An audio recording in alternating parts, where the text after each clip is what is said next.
اللہ تعالیٰ کے بابرکت نام کے ساتھ جو رحمان بھی ہے اور رحیم بھی ہے، آپ کا ہوسٹ داؤد طاہر آپ کی خدمت میں حاضر ہے۔ ویورز، آپ اس حقیقت سے اچھی طرح باخبر ہیں کہ آپ کا ہوسٹ پیشہ کے اعتبار سے نہ تو ڈاکٹر ہے، نہ حکیم اور نہ ہومیوپیتھ۔ اس لیے اس طرز کے موضوع پر بات کرنا جو آج میں نے اپنی گفتگو کے لیے منتخب کیا ہے، میرے مزاج کے خلاف ہے۔ میں ان لوگوں میں سے بھی نہیں جو راہ چلتوں کو کوئی نہ کوئی نسخہ ضرور تھما دیتے ہیں، لیکن ایک واقعہ نے مجھے مجبور کر دیا کہ میں آج آپ سے اس موضوع پر گفتگو کروں۔ ویورز، میرے ایک دوست ہیں، عمر میں مجھ سے کچھ چھوٹے یا کچھ بڑے ہوں گے،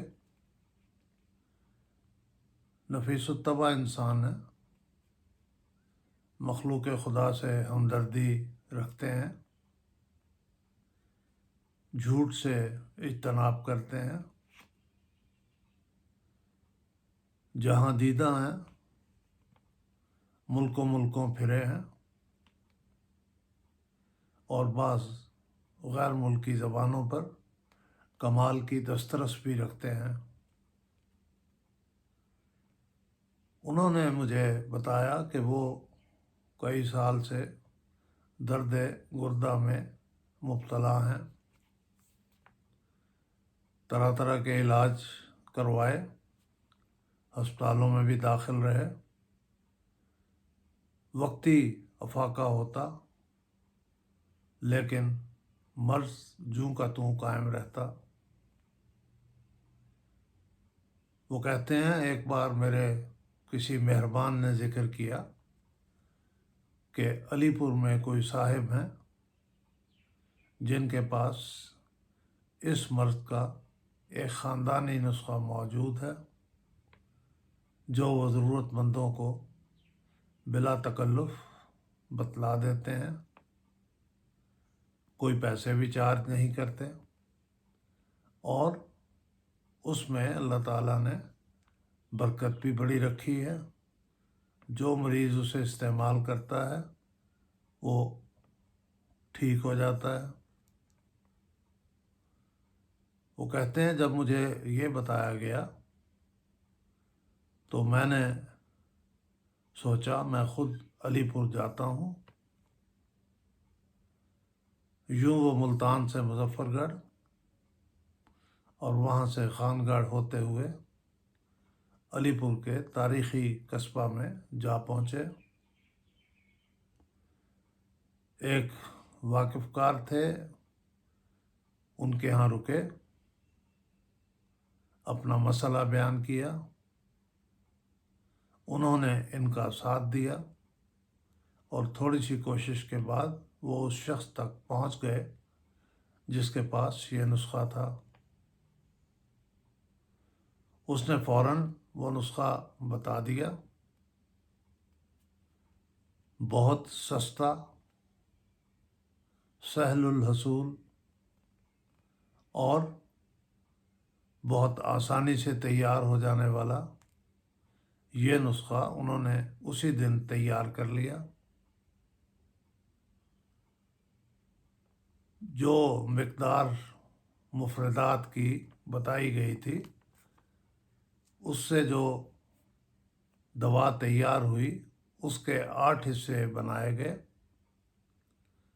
یوں کہہ لیجئے 8 پڑیاں اس کی تیار ہوئیں۔ 24 گھنٹے میں ایک پڑیا کھانی تھی۔ وہ کہتے ہیں میں نے پہلی پڑیا استعمال کی تو کوئی 2 گھنٹے کے بعد پیشاب کے راستے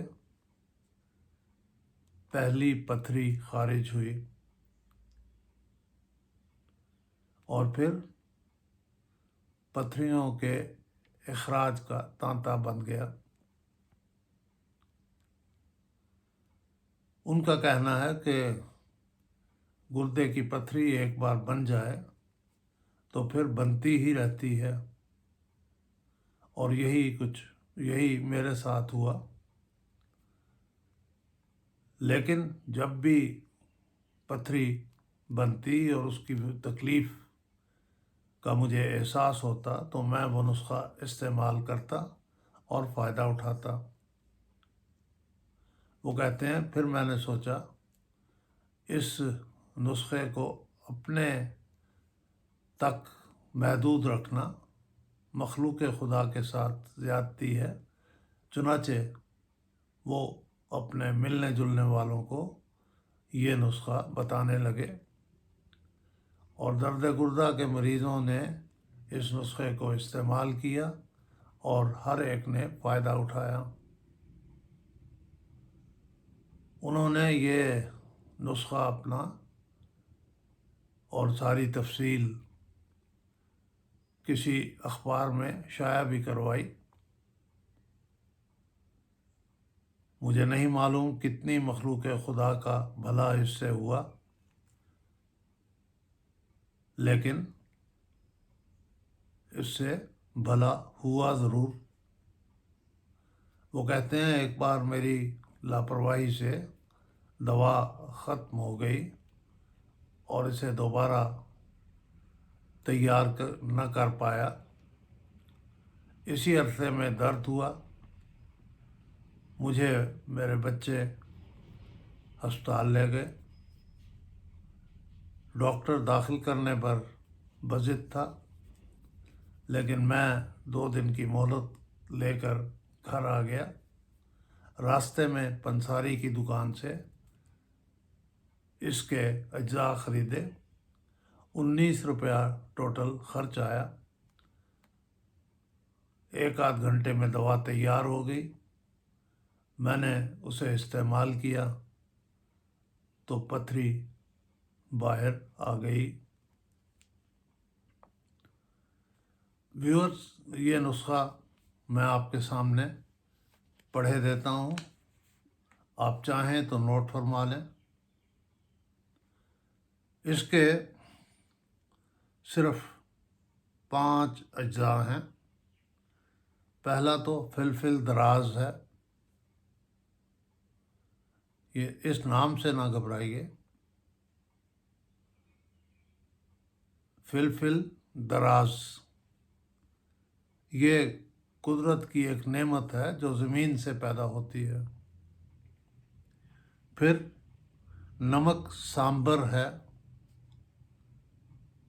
ان کے کہنے کے مطابق سامبر سین الف اور پھر نون بے رے سامبر اس طرح سپیل کیا جاتا ہے۔ پھر نوشادر ٹھیکری ہے۔ یہ 3 چیزیں آپ نے 20-20 گرام لینی ہے۔ 7 اجوائن اور 7 پودینہ 3-3 ماشا لینا ہے۔ 7 اجوائن اور 7 پودینہ کو چھوڑتے ہوئے باقی اجزاء کو اچھی طرح گرائنڈ کر لیں، پاؤڈر بن جائے تو 7 اس میں ملا کر پھر اچھی طرح یکجان کر لیں۔ 8 پڑیاں بنا لیں، 1 پڑی ایک وقت میں کھائیں، لیکن پانی بکثرت پئیں۔ دیکھیں اللہ تعالیٰ آپ پہ فضل کر دے گا۔ ویورز، آپ کو یہ بتانے کی ضرورت نہیں مجھے کہ شفا ہمیشہ اللہ کی ذات کی طرف سے آتی ہے۔ وہ چاہے تو مٹی کو تریاک بنا دے، اور خدا نخواستہ تریاک کو بھی وہ بے اثر کر سکتا ہے۔ اس لیے اس اعتماد کے ساتھ اسے استعمال کریں اور اس دعا کے ساتھ کہ اللہ تعالیٰ اس میں آپ کے لیے برکت کے سامان پیدا کرے گا اور آپ کو اس تکلیف سے نجات ہوگی۔ اپنے ملنے جلنے والوں کو بھی یہ نسخہ ضرور بتائیے، کیونکہ اگر آپ کی وجہ سے ایک مریض بھی ٹھیک ہو گیا تو یہ آپ کے لیے صدقہ جاریہ ہوگا۔ ویورز، بہت شکریہ، آپ نے توجہ سے میری گفتگو سنی۔